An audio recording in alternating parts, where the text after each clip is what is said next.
All right, hello everybody, and welcome to what we're going to call week 2 in our EDMA 637 Lakeville edition with St. Mary's University. It's great to be back at you on a Sunday night, and I'm excited for you to keep moving through some of the things that we have planned. So I want to thank you again for your prompt professional work and your ability to work together and collaborate. And we're going to look at some collaboration things this week as well.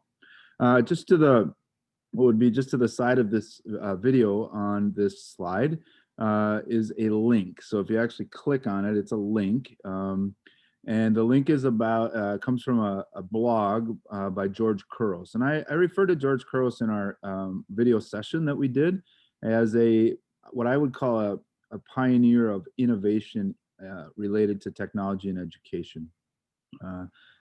I have actually seen George speak a couple of times and also run a couple of book studies. He's got 2 books that I think are unbelievably great reads about how we should think about technology as its role in education.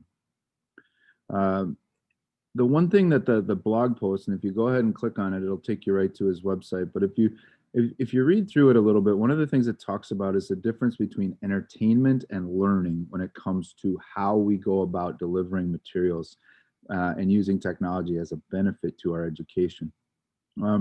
He really reiterates this idea of not playtime, but really focusing on learning. But I really think he brings in some such great points about what we can do with technology and how we can innovate.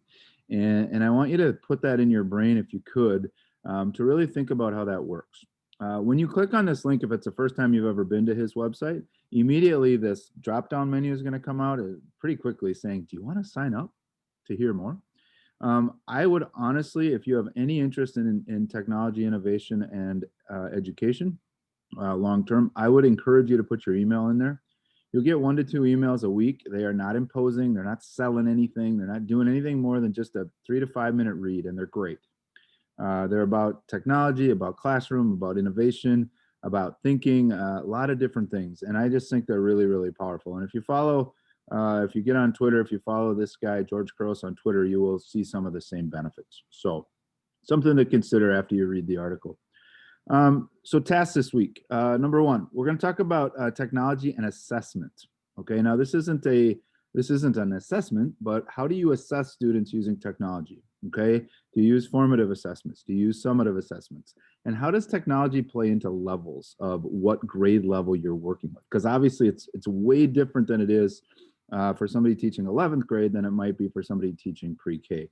At the same time, all levels do have a component of technology that will work for assessment. I'm going to give you 4 kind of places to explore, and you only have to pick one of them. Okay, so the 4 places are Seesaw, which a lot of you are engaged in already. One of my questions about Seesaw, I've always thought about this as a high school educator, is could Seesaw work at the high school level? Because honestly, I think it might. I think it might be a great tool. And I know in their library they have some upper level activities, but I think for the most part, Seesaw is really focused in on the younger groups. So that's one option. Plickers is the second one. Plickers is really a cool tool for immediate feedback, whether your students are getting it or not. So if you've never used Plickers before, explore that a little bit. The one challenge I will have about Plickers is if you're in an online format, it's probably not the best option. But in a classroom, it is really cool, really quick. And if you have some things set up ahead of time, it's great. Then I grouped 4 things together. So I have Quizzes, Quizlet, Edpuzzle, and Kahoot. If you choose that category, again, you only have to pick one of those, but just explore that as an assessment tool. What can we use? I've actually got into Quizzes this year. One of the greatest things I've actually entered when it comes to assessment, because they're pretty much done for you. So you just have to search in their libraries, and a lot of the stuff is there for you to do. And so explore that, because I think that's really underused. You can get other people's work, essentially edit it to fit yours, but it follows a lot of the same lines, and you can even search by standards in a lot of those areas, which is a really great tool.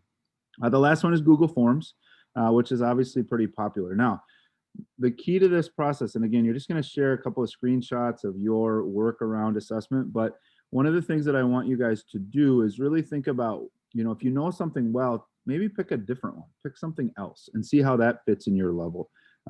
Yeah, the easy way is to take a picture of what you've already done. But again, if you're pushing yourself, just push out a little bit, try it, experiment it with your students, see how it goes. Does it work online? Does it work in person? How does that work? One note about Seesaw, I think I messaged one of you about this week, but Seesaw has a program now called Seesaw Ambassadors. It's not a new program, it's been around for a while, but it's a little added level of training. And I believe, I'm not 100% sure on the final thing now, but I think if you complete their program, you get Seesaw for free and you get a bunch of bells and whistles as well. So those of you that are Seesaws, if you really want to advance your game, the Seesaw Ambassador program is a great thing.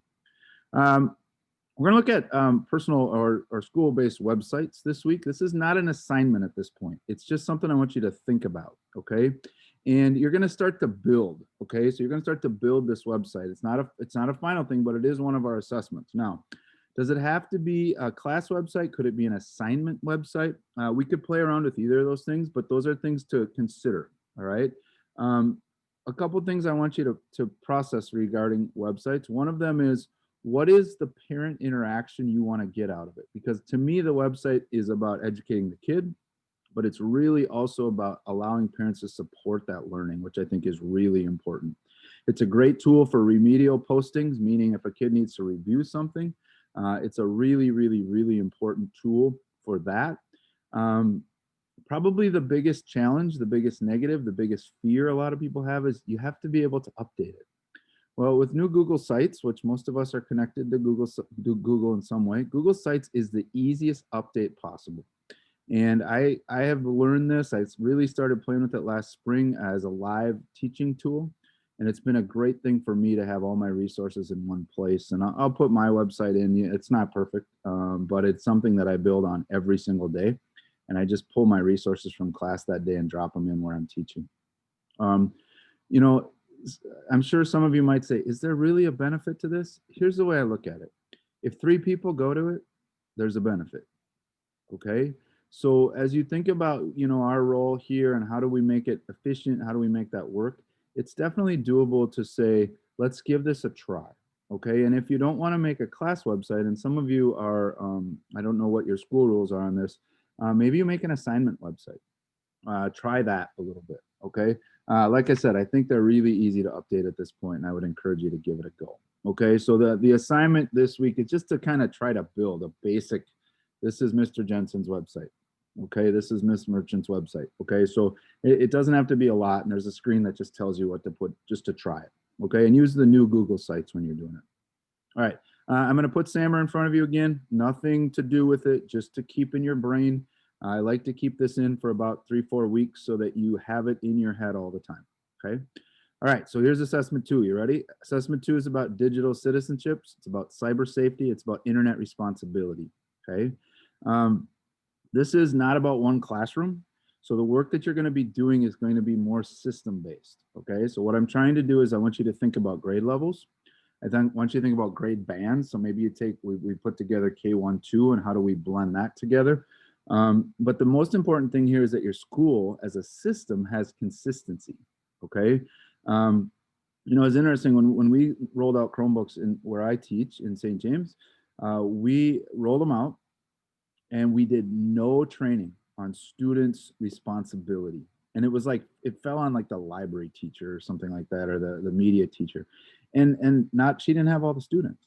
And so having a system-wide kind of plan in place to teach internet cyber safety and to teach responsibility around digital citizenship, I think is really, really, really important. And I think everybody says, oh, it's their job. It's their job. No, honestly, it's all of our jobs. Okay. So what happened in our school is the kids went crazy, right? And they started actually putting their digital footprint in a place that they don't want to be. And I think it's really important to note that digital footprints are concrete. So once they harden, they don't go away. And if you think that way and you tell your students that, it does sink in a little bit more. So can you do that way down at pre-K and K? Yeah, you can. Can you think about safety at the younger levels? For sure you can. Can older kids understand it? Absolutely they can. Okay. This is a group work assignment. We're trying to band you together by grade bands. This isn't perfect, and you're going to see some variations in that. And I just want to make sure you understand that up front. I'm going to do the best I can to put you close in your grade bands, but it isn't going to be exactly what maybe we should. but I'm going to try my hardest to make that happen. Okay. So you'll see the work, okay, it'll come to you. It's explained pretty well. There's some details about how to do it, but the assessment is to create a unit with some teaching tools around those topics, okay? And you'll see that as you move forward through the slides. I also want to introduce something called a HyperDoc.